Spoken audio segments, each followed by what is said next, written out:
కార్తీక పురాణము. కార్తీక మాసం హిందువులు పరమ పవిత్రంగా భావించే మాసం.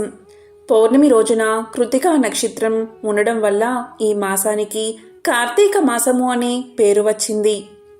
ఈ నెలలో శివకేశవులిద్దరినీ పూజిస్తే అత్యంత విశేషమైన శుభ ఫలితాలు కలుగుతాయి.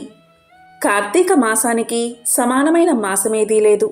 సత్యయుగంతో సమానమైన యుగమేదీ లేదు. వేదాలతో సమానమైన శాస్త్రం ఏదీ లేదు. గంగానది వంటి ఇతర నదేదీ లేదు అని స్కాంద పురాణం తెలియచేస్తుంది. ఎంతో పవిత్రమైన కార్తీక మాసంలో కార్తీక పురాణంలోని కథలను విన్నా, చదివినా, చెప్పినా, వినిపించినా సకల శుభాలు కలుగుతాయి. మరి ఆ కథలేంటో ఇప్పుడు తెలుసుకుందాం. కార్తీక పురాణము 1వ అధ్యాయము. కార్తీక మహత్యం గురించి జనకుడు ప్రశ్నించుట. శ్రీమద్ అఖిలాండకోటి బ్రహ్మాండ మంతలి ఆర్యావర్తమందు నైమిసారణ్యంలో సౌనకాది మహామునులతో ఒక ఆశ్రమాన్ని నిర్మించుకుని సకల పురాణాలను పుణ్యచరిత్రలు వారికి వినిపిస్తూ సూత మహాముని కాలం గడుపుతూ ఉన్నాడు. ఒకరోజు సౌనకాది మునులు గురువులైన సూతుణ్ణి చూచి ఇలా పలికారు. ఆర్య, తమ వల్ల అనేక పురాణ ఇతిహాసాలను వేదాంగాల రహస్యాలను సంగ్రమంగా గ్రహించాము. కార్తీక మాస మహత్యం కూడా వివరించి దాని ఫలితాన్ని తెలపండి అని కోరుకుంటున్నాము. తమరా వ్రతాన్ని వివరించండి అని కోరారు. అందుకు సూత మహర్షి ఇలా పలికారు. ఓ ముని పుంగవులారా, ఒకప్పుడు ఇదే కోరికను నారదుడు సృష్టికర్త అయిన బ్రహ్మను కోరుకున్నాడు.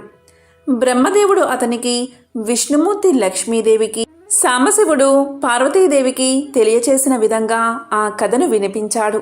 అలాంటి పురాణ కథను మీకు తెలియచేస్తాను. ఈ కథ వినడం వల్ల మానవులకు ధర్మార్థములు కలగడమే కాక ఇహమందు పరమందు సకల ఐశ్వర్యాలతో తులతూగుతారు. కాబట్టి శ్రద్ధగా వినండి అంటూ సూతుడు ఇలా చెప్పడం మొదలుపెట్టాడు. పూర్వం ఒకరోజు పార్వతీ పరమేశ్వరులు గగనమున విహరిస్తూ ఉండగా పార్వతీదేవి ఇలా పలికింది. ప్రాణేశ్వర, సకల ఐశ్వర్యాలు కలుగజేసేది, సకల మానవులు వర్ణ భేదాలు లేక ఆచరించదగినది, శాస్త్ర సమ్మతమైనది, సూర్యచంద్రులు ఉన్నంత వరకు ఆచరించబడేది అయిన వ్రతాన్ని వివరించండి అని కోరింది. అంతటా శివుడు మందహాసం చేసి ఇలా అన్నాడు. దేవి, నీవు అడుగుతున్న వ్రతం స్కాంద పురాణంలో చెప్పబడి ఉంది. దాన్ని ఇప్పుడు వశిష్ఠ మహాముని మిథిలాధీశుడగు జనక మహారాజుకు వివరింపబోతున్నాడు. చూడు, ఆ మిథిలా నగరం వైపు అని మిథిలా నగరపు దిశగా చూపించాడు శివుడు. అక్కడ మిథిలా నగరంలో వశిష్ఠుడి రాకకు జనకుడు సంతోషించి అర్ఘ్యపాద్యాలతో సత్కరించి కాళ్ళు కడిగి ఆ జలాన్ని శిరస్సుపై చల్లుకుని ఇలా పలికాడు. మహాయోగి మునివర్య వశిష్ఠ, తమ రాక వల్ల నేను, నా శరీరం, నా దేశము, నా ప్రజలు పవిత్రులు అయ్యాము. తమ పాదధూళిచే నా దేహం పవిత్రమైనది. తమరు ఇక్కడికి ఎందుకు వచ్చారో సెలవియ్యండి అని వేడుకున్నాడు జనకుడు. అందుకు వశిష్ఠుడు ఇలా అన్నాడు. జనక మహారాజా, నేనొక మహాయజ్ఞాన్ని చెయ్య తలపెట్టాను. దానికి కావలసిన అర్ధబలాన్ని, అంగబలాన్ని నిన్ను అడిగి క్రతువు ప్రారంభిద్దామని నిశ్చయించుకుని ఇలా వచ్చాను అని పలకగా జనకుడు ఇలా అన్నాడు. మునిచంద్రమా, అలాగే ఇస్తాను, స్వీకరించండి. కానీ చిరకాలం నుంచి నాకొక సందేహం ఉన్నది. తమలాంటి దైవజ్ఞులను అడిగి సంశయం తీర్చుకోవాలి అనుకున్నాను. నా అదృష్టం కొలది ఈ అవకాశం ఇప్పుడు దొరికింది. గురురత్న, సంవత్సరంలో గల మాసాలలో కార్తీక మాసమే ఎందుకంత పవిత్రమైనది? ఆ కార్తీక మాసం గొప్పతనం ఏమిటి అనే సందేహం నాకు చాలా కాలం నుండి ఉంది. కాబట్టి తాము కార్తీక మహత్యం గురించి వివరించవలసింది అని ప్రార్థించాడు జనకుడు. దానికి వశిష్ఠ మహాముని చిరునవ్వు నవ్వి, రాజా, తప్పకుండా నీ సందేహాన్ని తీరుస్తాను. నేను చెప్పబోయే వ్రత కథ సకల మానవులు ఆచరించదగినది, సకల పాపహరమైనది. కార్తీక మాసం సాక్షాత్తు హరిహర స్వరూపం. ఈ మాసంలో ఆచరించు వ్రతం యొక్క ఫలితం ఇంత అని చెప్పలేము. వ్రతం యొక్క ఫలితం వినడానికి కూడా ఆనందదాయకమైనది. అంతేకాదు విన్నంత మాత్రం చేతనే ఎలాంటి నరకబాధలు లేక ఇహమందు పరమందు సౌఖ్యాన్ని పొందుతారు. నీలాంటి సజ్జనులు ఈ కథ గురించి అడిగి తెలుసుకోవడం ఉత్తమమైనది. శ్రద్ధగా విను అంటూ వశిష్ఠుడు ఇలా చెప్పసాగాడు. వశిష్ఠుడు కార్తీక వ్రత విధానం తెలపడం.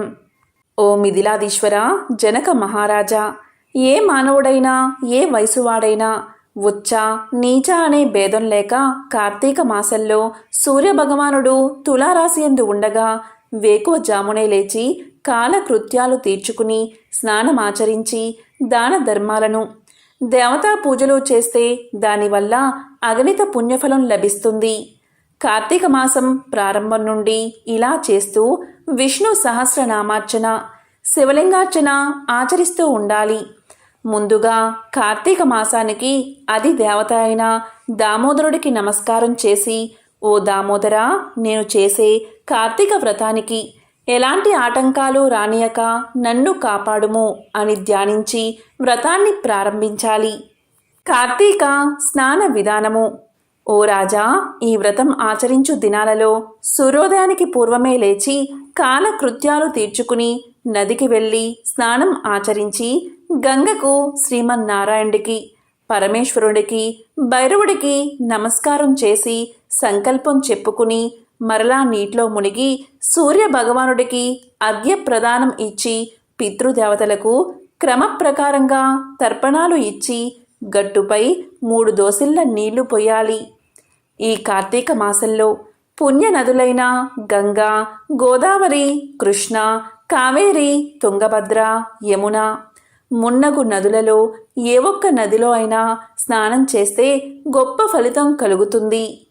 తడిబట్టలు వీడి మడి బట్టలు కట్టుకుని శ్రీ మహావిష్ణువుకు ప్రీతికరమైన పుష్పాలను తానే స్వయంగా కోసి తెచ్చి నిత్య ధూప దీప నైవేద్యాలతో భగవంతుడి పూజ చేసుకుని గంధం తీసి భగవంతుడికి సమర్పించి తాను బొట్టు పెట్టుకుని తరువాత అతిథి అభ్యాగతులను పూజించి వారికి ప్రసాదం పెట్టి తన ఇంట వద్ద కానీ దేవాలయంలో కానీ లేక రావిచెట్ట మొదట గాని కూర్చుని కార్తీక పురాణం చదవాలి.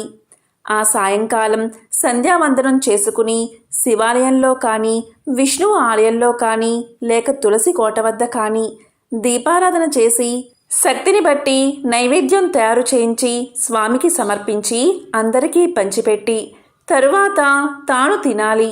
మరునాడు ముష్టాన్నముతో భూతతృప్తి చెయ్యాలి. ఈ విధంగా వ్రతమాచరించిన స్త్రీ పురుషులకు పూర్వమందు ప్రస్తుత జన్మయందు చేసిన పాపాలు తొలగి మోక్షానికి అర్హులు అవుతారు. ఈ వ్రతం చేయడానికి అవకాశం లేనివారు వ్రతం చేసిన వారిని చూసి వారికి నమస్కారం చేస్తే కూడా తత్సమాన ఫలితం దక్కుతుంది. ఇట్లు స్కాంద పురాణాంతర్గత వశిష్ఠ ప్రోక్త కార్తీక మహత్యమందలి మొదటి అధ్యాయము మొదటి రోజు పారాయణం సంపూర్ణం.